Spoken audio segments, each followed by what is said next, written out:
Welcome to another installment update, video, whatever the hell you want to call it. This spiraling down trap of shitty mechanical tips. Welcome to Seagull's Master 323 channel. And today, it's getting real. That's right kids, backup race engine has arrived. And I'm going to tear that thing down and squeeze the heck out of this lemon. But firstly, a quick word from our sponsors. Chips. I love hot chips. This sticker got saved for a very special place. This is my favorite sticker. Thank you, you know who you are. Alright, simmer down kids, the excitement's about to begin. Now this is, out of the Ford Laser, the shittier version of my sexy Mazda 323. But it does have the same engine.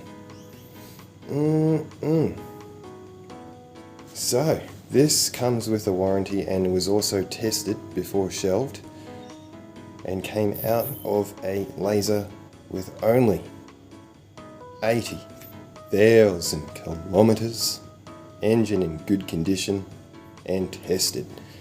So, we're going to strip this down and send some parts away for regrind.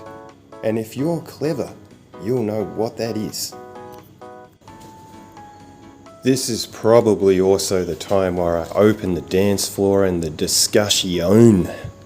discussion about what potential colour I could paint my hood, my bonnet, whatever the hell you call it, wherever you're from on this planet. So leave a comment. What colour would you like to see the bonnet? Now it's an absolute shame that that valve cover comes with that goddamn emblem. And you can't take it off either because it's bloody stamped on there. So I may sell that because I won't ever buy another Ford again. Not after that Series 1 wagon that I got fully airborne in a general prospecting area. Who'd have thought that once you get a bloody car airborne, it's not going to be good after that?